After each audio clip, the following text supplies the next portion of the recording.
ये जांच संदेह के घेरों में है और समाजवादी पार्टी का स्टैंड बहुत क्लियर है कि सुप्रीम कोर्ट का वर्तमान जज इसकी जांच करे तो दूध का दूध और पानी का पानी हो सकता है।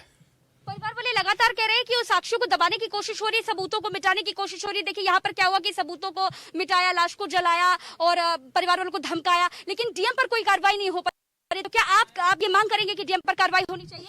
डीएम पर भी कार्रवाई होना चाहिए और सीएम को भी नैतिकता के आधार पर इस्तीफा दे देना चाहिए। अगर योगी जी में नैतिकता है तो उन्हें इस्तीफा दे देना चाहिए। हाथरस की बिटिया को न्याय किस तरह मिलेगा? क्योंकि बेटी बचाओ का नारा लगाया जाता है, लेकिन यहाँ पर साफ साफ पता चल रहा है कि डीएम जो है उनको वो उनकी पूरी इन्वॉल्वमेंट है, लेकिन फिर भी उन पर कोई कार्रवाई नहीं। एसपी को हटाया जाता है, आईपीएस एसोसिएशन पूरा नाराज है।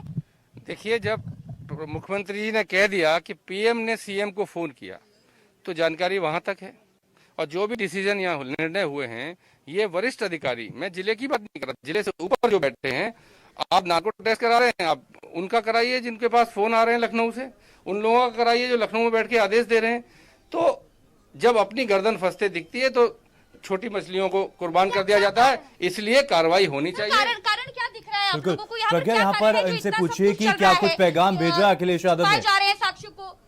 प्रज्ञा, सवाल करिए कि अखिलेश यादव ने क्या कुछ पैगाम भेजा? नहीं चाहिए, न्याय होते दिखना भी चाहिए, इसलिए इम्पार्शियल जुडिशियल इंक्वायरी होनी चाहिए इसमें। अखिलेश यादव सर क्यों नहीं आए? ये भी सवाल है बहुत बड़ा, क्योंकि अखिलेश यादव मिलना भी चाहते थे पीड़ितों से, तो वो क्यों नहीं आए यहाँ पर? और संदेश क्या भेजा गया उनकी तरफ से? निर्देश पे हम 11 लोग आए, हम उन्हीं को जाके उनका संदेश है कि परिवार की संतुष्टि के हिसाब से जांच होनी चाहिए और न्याय होते दिखना चाहिए। ऐसा नहीं है कि संदेहास्पद स्थिति में हम ये मान लें कि जो प्रशासन ने कह दिया वो ठीक है, किसी ने दुर्व्यवहार कर दिया, किसी ने कुछ कर दिया, तो क्यों कर दिया? क्या जरूरत पड़ी है प्रशासन धर्मेंद्र यादव क्यों नहीं? क्या कारण है कि प्रशासन के लोगों को मीडिया को रोकना पड़ रहा है? चलिए, हमारे ऊपर तो राजनीतिक पक्षपात का भी आरोप लग सकता है, प्रेस को रोकना पड़ रहा है, इन सबको रोकना पड़ रहा है। और मेरा मानना है कि प्रशासन डायरेक्टली सामने है तो उन्हें दोषी कह सकते हैं, लेकिन ये ऊपर से नीचे तक के इन्वॉल्वमेंट के बगैर नहीं हो सकता। आज का मोबाइल का जमाना है, पल पल पर निर्देश मिलता है, इसलिए प्रदेश सरकार को इसमें जिम्मेदारी लेनी चाहिए। धर्मेंद्र यादव नजर नहीं आ रहे हैं, वो कहाँ पर है इस वक्त? मृतका की मदर से मिल रहे हैं।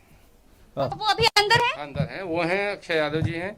और बिल्कुल प्रज्ञा, आप नरेश उत्तम जी से भी बात करिए, उनसे पूछिए कि क्या कुछ संदेश यहाँ पर, क्या कुछ पैगाम अखिलेश यादव की तरफ से भेजा गया है?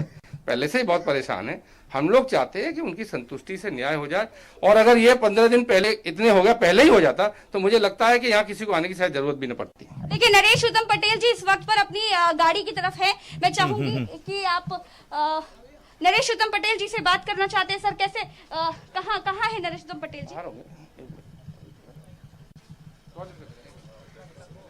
चलिए, कोई नहीं, वो इस वक्त पर नजर नहीं आ रहे हैं। हो सकता है कि वो निकल गए हो। नरेश उत्तम पटेल जी तो निकल गए, लेकिन हमने सभा के डेलीगेशन से बात करी और उनका साफ कहना है कि डीएम पर कार्रवाई होनी चाहिए, और यहाँ पर जो हो रहा है वो गलत हो रहा है। विपक्ष का बहुत बड़ा रोल होता है, अगर सरकार में कुछ गलती होती है या कोई कमी रह जाती है तो विपक्ष का सबसे बड़ा रोल होता है, जो कि गलतियों को बताता है, जिसके बाद में जो लोकतांत्रिक देश है। आपसे जानना चाहेंगे, इससे पूछिए कि क्या कुछ कहा गया है पीड़ित परिवार वालों की तरफ से? क्या कुछ बातचीत की है उन्होंने डेलीगेशन से? जागरूक नजर आ रहा है, जागा है विपक्ष। हाँ